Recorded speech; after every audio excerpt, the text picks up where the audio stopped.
Bismillahirrahmanirrahim. Salatu wa salam ala sayyidina Rasulillahi sallallahu alayhi wa sallam. Alhamdulillahi Rabbil alamin. Bien, marhaban pour cette huitième, je crois, ou neuvième sajda, huitième, il me semble. Alhamdulillah, marhaban. On va essayer de terminer la lecture du chapitre qu'on est en train de lire. L'écorce et le noyau. Inch'Allah. Voilà.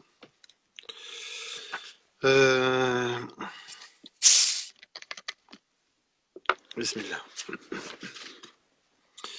Donc on avait lu, il me semble, il y a d'ailleurs une multitude de turuq qui sont tous les rayons de la circonférence pris dans le sens centripète. On avait vu ça, je relis rapidement. Pour qu'il puisse, Inch'Allah, puisqu'il s'agit de partir de la multiplicité du manifesté pour aller à l'unité principielle. Chaque tariqa partant d'un certain point de la circonférence est particulièrement approprié aux êtres qui se trouvent en ce point. Mais toutes, quel que soit le point de départ, tendent pareillement vers un point unique. Avec le symbolisme de la Kaaba, vous vous souvenez, toutes aboutissent au centre et ramènent ainsi les êtres qui les suivent à l'essentielle simplicité de l'état primordial. Bon. Voilà. Excusez-moi, s'il vous plaît, je vais brancher le micro qui manque. J'ai été préoccupé par le café et j'ai oublié le micro. Voilà ce que c'est. Bismillah. Alors, branchement du micro. Bismillah. Voilà. Et les oreillettes. Right, left.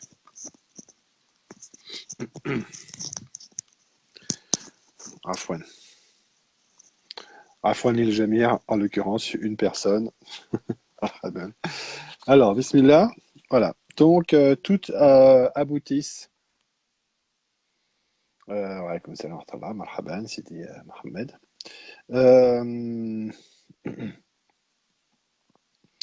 Toutes aboutissent au centre et ramènent ainsi les êtres qui les suivent à l'essentielle simplicité de l'état primordial.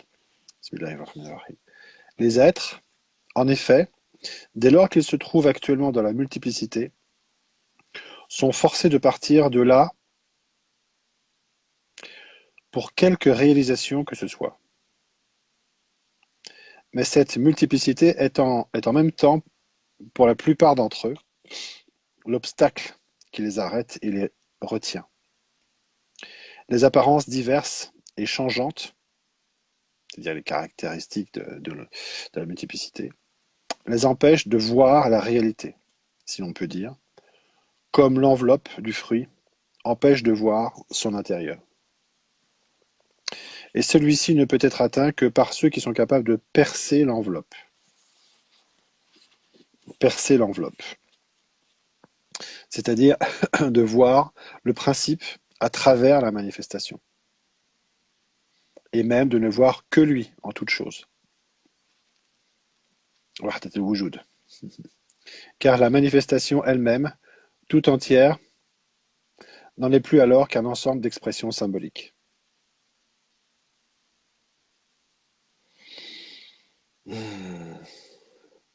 Alhamdulillah.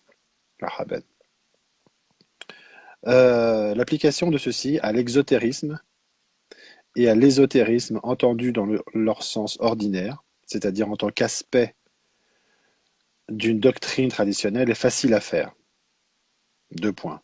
Là aussi, les formes extérieures cachent la vérité profonde aux yeux du vulgaire, alors qu'elles la font au contraire apparaître à ceux de l'élite, pour qui ce qui est un obstacle ou une limitation pour les autres devient ainsi un point d'appui et un moyen de réalisation.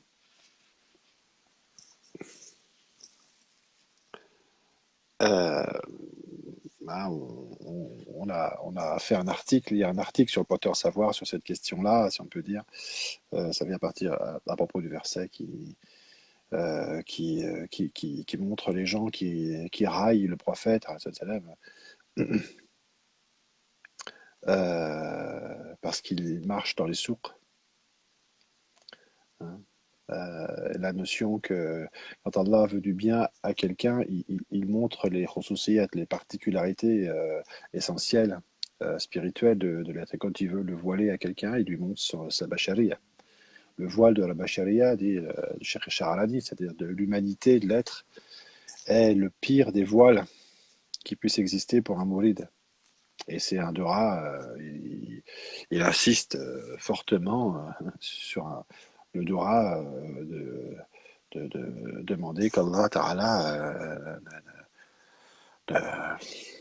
lève le voile de la Basharia au Mouride pour faire en sorte qu'il puisse percevoir la réalité de son shirk et que ça puisse le tenir dans son lien par rapport au shirk.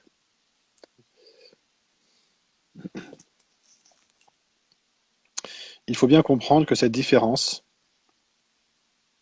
c'est ce qui exprime la qualification en réalité, dont on a parlé déjà. C'est une chose naturelle, ça n'a rien d'artificiel. On ne décide pas d'une élite qui a les capacités et d'autres qui n'a pas la capacité de percevoir, de percer au travers des apparences. Il faut bien comprendre que cette différence résulte directement et nécessairement de la nature même des êtres, des possibilités et des aptitudes que chacun porte en lui-même. Si bien que le côté exotérique de la doctrine joue toujours ainsi exactement le rôle qu'il doit jouer pour chacun, donnant à ceux qui ne peuvent aller plus loin tout ce qu'il leur est possible de recevoir dans leur état actuel, donc une sagesse parfaite, et fournissant en même temps à ceux qui le dépassent, le côté exotérique, les supports, entre guillemets, qui sans être jamais d'une stricte nécessité, puisque contingents, peuvent cependant les aider grandement à avancer dans la voie intérieure. En fait, sur le plan doctrinal, rien ne peut s'opposer au retour vers Allah Ta'ala, puisque rien dans la haqiqa n'a d'existence en dehors de lui. Fournissant en même temps à ceux qui le dépassent les supports qui, sans être jamais d'une stricte nécessité, puisque contingents, peuvent cependant les aider grandement à avancer dans la voie intérieure, et sans lesquels les difficultés seraient telles, dans certains cas, qu'elles équivaudraient en fait à une véritable impossibilité. On doit remarquer à cet égard que, dans le plus grand nombre, que pour le plus grand nombre des hommes, qui s'en tiennent inévitablement à la loi extérieure, celle-ci prend un caractère qui est moins celui d'une limite que celui d'un guide. C'est toujours un lien, mais un lien qui les empêche de s'égarer ou de se perdre. Sans cette loi qui les assujettit à parcourir une route déterminée, non seulement ils n'atteindraient pas davantage le centre, mais ils risqueraient de s'en éloigner indéfiniment. Non seulement ils n'atteindraient pas davantage le centre, sans la loi extérieure, mais ils risqueraient de s'en éloigner indéfiniment, tandis que le mouvement circulaire les en maintient tout au moins à une distance constante. C'est un minimum donc. Les en maintient tout au moins à une distance constante. Et là, il y a une note. Ajoutons que cette loi doit être regardée normalement comme une application ou une spécification humaine de la loi cosmique elle-même, qui relie pareillement toute la manifestation au principe. ainsi que nous l'avons expliqué ailleurs à propos de la signification de la loi de Manu, entre guillemets, dans la doctrine hindoue. Donc, Cheikh Wahid fait un rappel et une correspondance avec l'expression de la même loi dans une autre forme traditionnelle. Tout cela étant parfaitement régulier. Par là, ceux qui ne peuvent contempler directement la lumière reçoivent du moins un reflet et une participation. Et donc ça c'est intéressant, c'est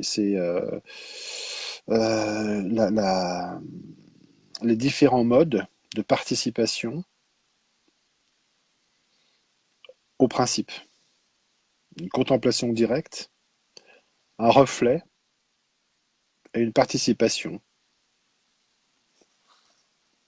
sans préciser. C'est intéressant. Et ils demeurent ainsi rattachés en quelque façon au principe, alors même qu'ils n'en ont pas et n'en sauraient avoir la conscience effective. En effet, la circonférence ne saurait exister sans le centre, dont elle procède en réalité tout entière.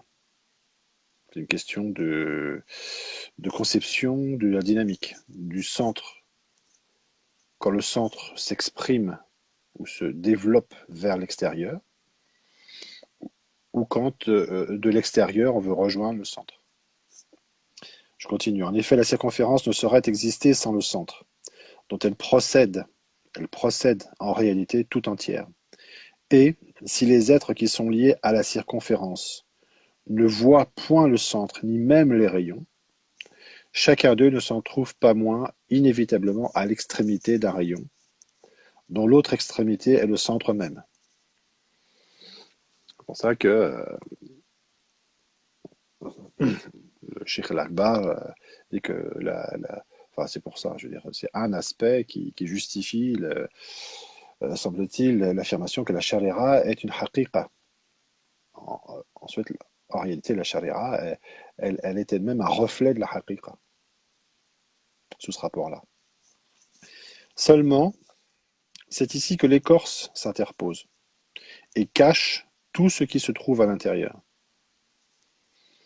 Tandis que celui qui l'aura percé, prenant par là même conscience du rayon correspondant, et là il y a une prise de conscience du lien, de ce qui relie, donc dans la perspective, dans la prise de conscience, hein, des questions d'orientation, de perception, prenant par là même conscience du rayon correspondant à sa propre position sur la circonférence, sera affranchi de la rotation indéfinie de celle-ci.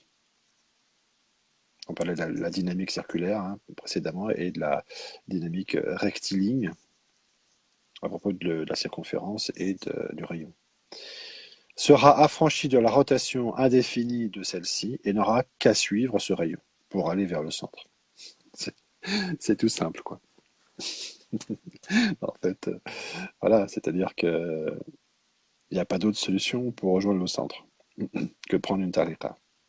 Donc les gens qui n'ont pas cette conception-là, bah, ils s'efforcent pour pas grand-chose, pour rien.